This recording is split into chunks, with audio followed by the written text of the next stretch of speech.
if you're not messing up or whatever you want to call it, there's no negative connotation for you when I say it, but for some people there is. But if there's no Right. missteps, failing, whatever, you're not trying hard enough. Like that's how you try, right? So in this case, try eating a little more for lunch or dinner if your afternoon or evening is a tough time for you. Then see how it feels. And yes, maybe you Yeah. still eat, more than you want to, but you try it and like you said, you allow yourself to at least be physically satisfied so you can deal with the emotional aspect of it.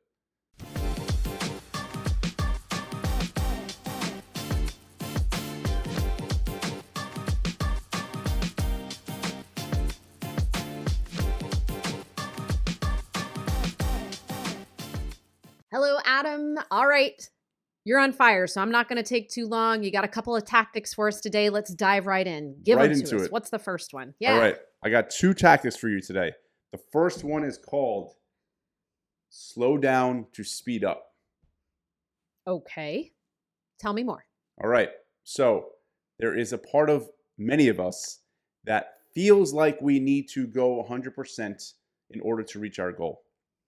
We need to deprive ourselves. We need to be extremely restrictive. We need to go 100% in order to get to our goal. But what always and inevitably happens is we burn out. Whether it's because we're frustrated, we're sacrificing too much, something comes up in life as it always does, or just going 100% all the time is just not sustainable and we burn out. And the idea here is if you slow down a little bit, you will actually speed up, right? If you're going from New York to California, sure, if you do it your old way, you might get to Nebraska first. But if you do it this way, you will get to California first and in a sustainable way in one piece. Okay. Uh, give us an example. Do you have an example as it pertains to health and fitness and perhaps weight loss or strength building? Give us an example. Sure. So I was having a conversation with a client just yesterday, and her pattern for many, many years is she goes all in. She sacrifices, she restricts, and then always and inevitably, she, like all of us, snap like a rubber band and binges. And she gets Hmm. excited for those first few weeks as she's losing weight. And sure, she might be losing more weight than usual because she's going so hard. But again, she's always snapping back because what she was doing is not sustainable. So the idea I was trying to impart on her is what if we just slow down a little bit? What if we allow maybe a daily indulgence or a few more indulgences per week? Because ultimately, the key here is you have to like your life as you're trying to lose weight versus being miserable. If you don't like your life Hmm. as you're losing weight, you will never be able to sustain what you're doing. The goal here, as always, is fit and happy, not fit and miserable. Yes. And actually, this is a question I ask clients all the time. I'm like, could you eat like this for 10 years? Like, Yes.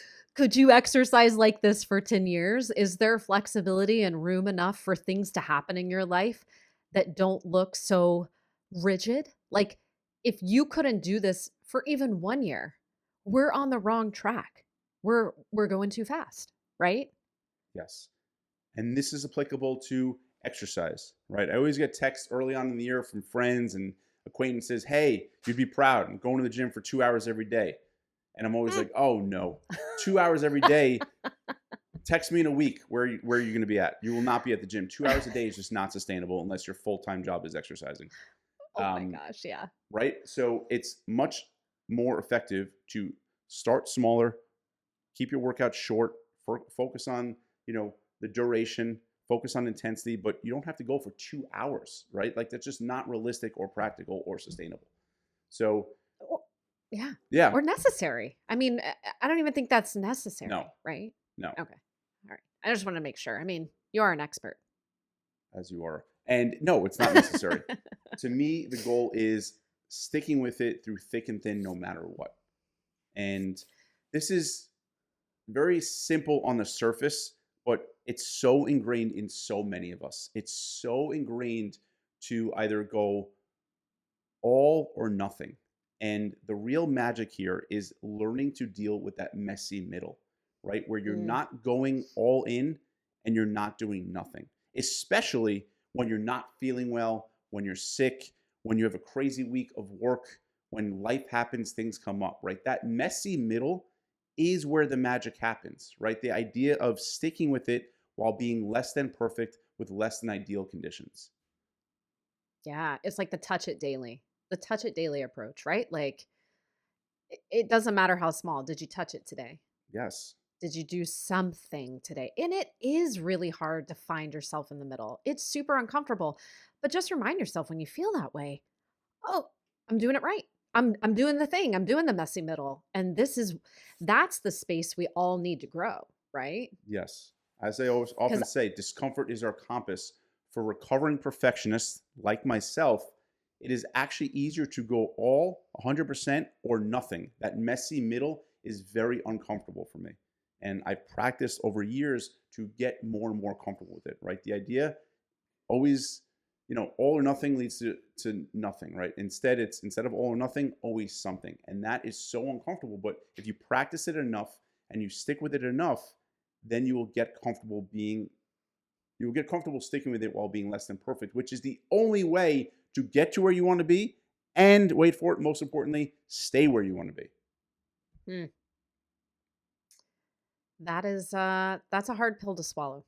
Because so many of us have that voice in our head that says like, "Oh, this isn't enough. No, that wasn't enough. It doesn't count. It doesn't count because it wasn't 100 or Yes. 110." Yes. I that voice, oh man, it's grating. It's grating. By the way, enough is a decision, and it's a decision only I can make, only you can make, right? It's very individual. It's very unique to one. Hmm. So it's like let's take the power of being able to decide what enough is, and something touching it every day, no matter how small, is enough, right? To do what we're talking about, Adam, which is sustainable health, sustainable fitness, sustainable weight loss, sustainable change. Right.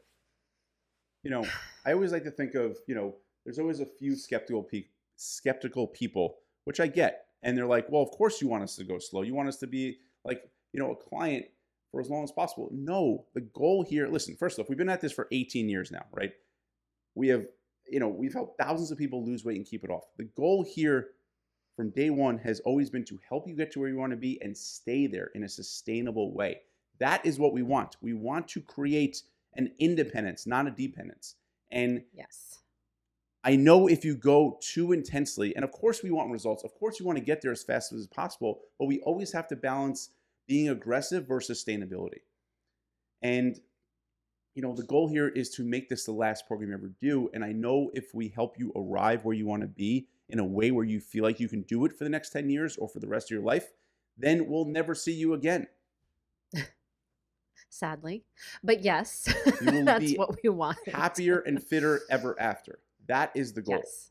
right? Yeah. People all the time. And this client I was talking with yesterday is telling me about all these diets she's tried. I tried this, I tried that. I was losing so many pounds per week. Right, but guess what? You gained it back. Right? Who cares about that then?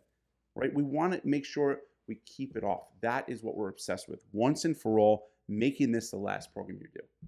What do you think about Yeah. that, Haley? And well, of course I agree. And the truth is, in order for you to stick with it, in order for you to be able to maintain whatever you've developed, going slow and intentionally, it has to become like a magnet, like we're developing magnetism.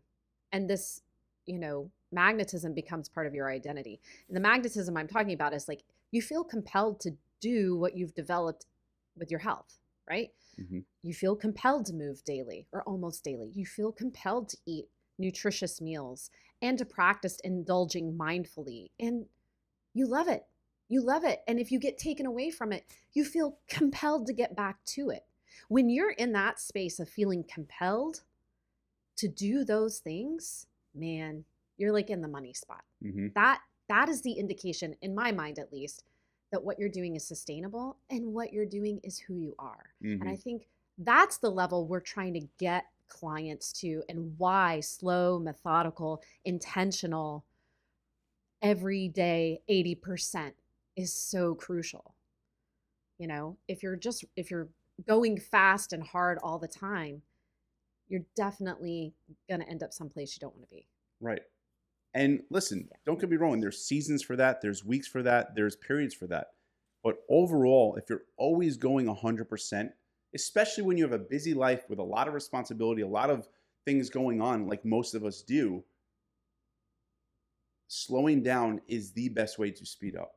But you have to allow Mhm. yourself, it's because I just know how clients think like that. Yeah, but what's the point? Won't make a difference. I'm going too slow. Like that is the work. That is the discomfort. Because I promise you, Yes. losing a little bit of weight every week consistently is far more effective than losing a lot of weight for a short period of time and then stopping because you're burning out. Yep.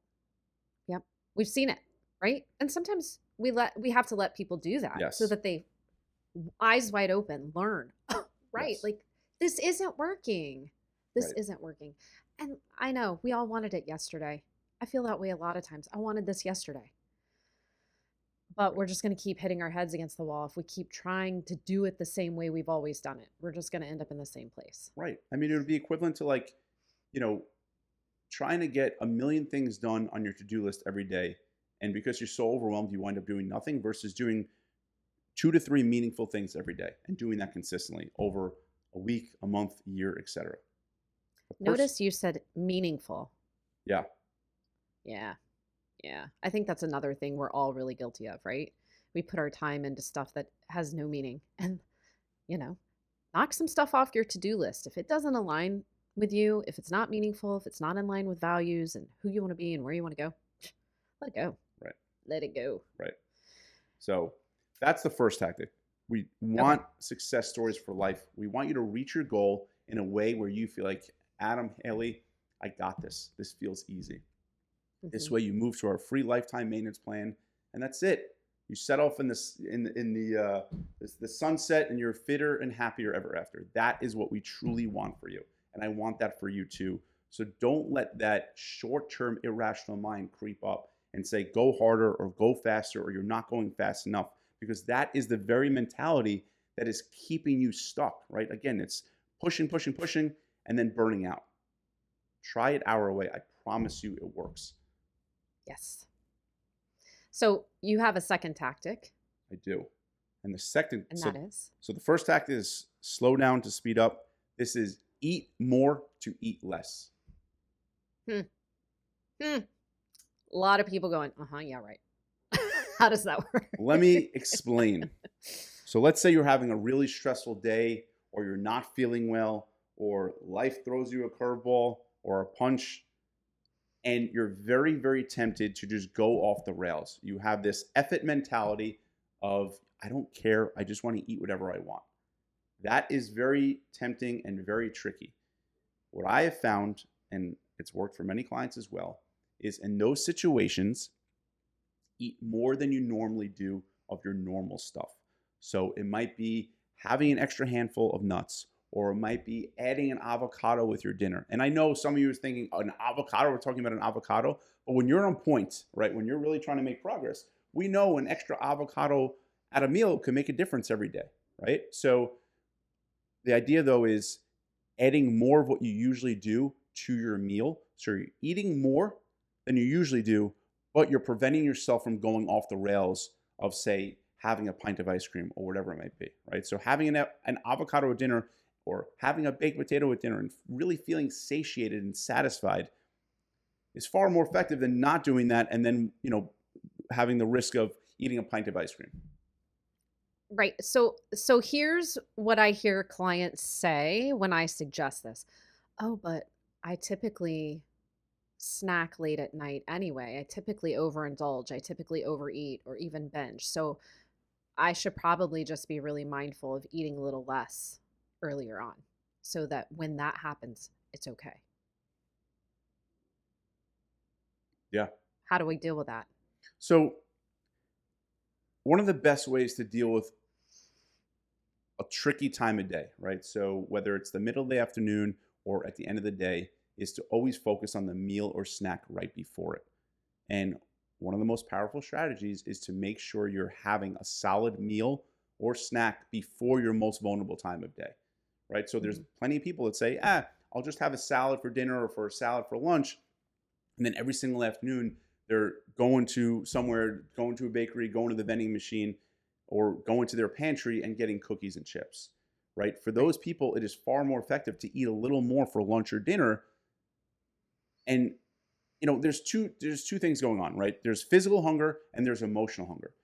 At the very least, we want to prevent ourselves from being physically hungry during our vulnerable time of day, right? Because if Mhm. you're physically hungry, plus you're stressed, plus it's that time of day where you have a lot going on and you usually reach for the cookies or chips or whatever it might be, it's really hard to say no. At the very least, prevent yourself from being physically hungry by eating a little more for the prior meal or Right. snack. Right. So, I think the other objection that could come up is like, okay, what if I do your tactic? I eat more to eat less later, but I still eat more later. Okay, here's my response. Try it Hmm. and try it again.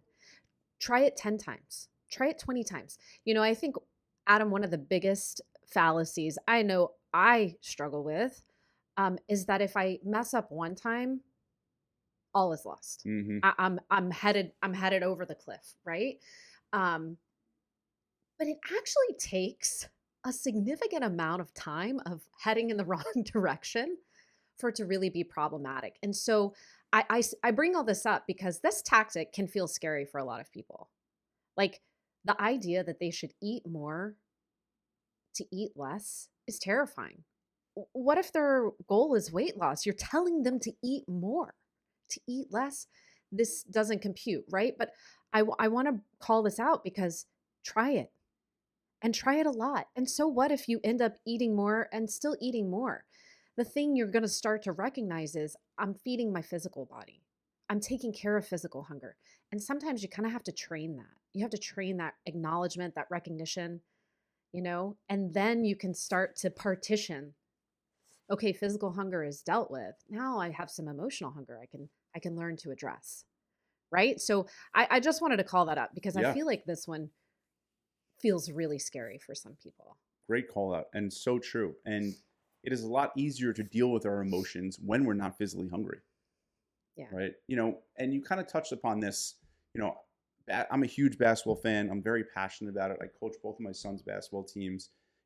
After one of our practices, the star of our varsity basketball team, who's been on the varsity basketball team since he's a freshman, since he was a freshman, he's a junior now. He was practicing, and we watched him a little bit. And I asked him if he was okay, and he was so nice. He was like, "Sure, watch." He was practicing these two moves, and he kept messing up over and over. And like it was such a valuable lesson for my kids to see in real life, where the star of the basketball team is practicing and he's messing up. You would never have thought in that moment that he was a stud on the basketball court, right? You would have Hmm. thought he was just like learning how to play, and he kept doing this move until he finally got it. Like it was such a messy process for like 30 minutes of him like doing this move, and then he finally got it. And we're so impatient with ourselves. We're so impatient when it comes to practice. But practice, it's practice for a reason, right? If you're not failing, and I don't even like the like there's such a negative connotation on failing, but to me, if you're not failing, you're not trying hard enough. And Yeah. like if you're not messing up or whatever you want to call it, I don't there's no negative connotation for me when I say it, but for some people there is. But if there's no Right. missteps, failing, whatever, you're not trying hard enough. Like that's how you try, right? So in this case, try eating a little more for lunch or dinner if your afternoon or evening is a tough time for you. Then see how it feels. And yes, maybe you Yeah. still eat, more than you want to, but you try it and you, like you said, you allow yourself to at least be physically satisfied so you can deal with the emotional aspect of it. Yeah. It You got to try it more than once. Yes, yes, you have to try. I mean, it's called practice for a reason. If you practice enough, it becomes routine, and if you do the routine enough, it becomes habitual. But once Yeah. you get through that messy practice, right, those mistakes, sometimes you're like, "Oh, I got this. I feel like the man. I can easily do this." And then there are times you're like, "I have no idea what I'm doing. I have no idea what's going on. I feel like I just started." That is part of Mhm. practice. Like that is the messy middle. That is the part that we all need to get better at. Yes. And it goes hand in hand with slowing down to speed up, right? So if you just want to do this on a totally, number basis, maybe, let's just say 2,000 calories, let's say you add more food than usual and you make it 2,300 calories. Well, you might be thinking, well, now I'm eating an extra 300 calories. Yes, but that's far more effective than trying to eat 2,000 calories with dinner, and then you wind up having 1,000 calories at night, right? So sometimes eating a little more helps you eat less. Slowing down helps you go faster. I like it. These are great tactics. They're a little scary, right? Because they're contrary.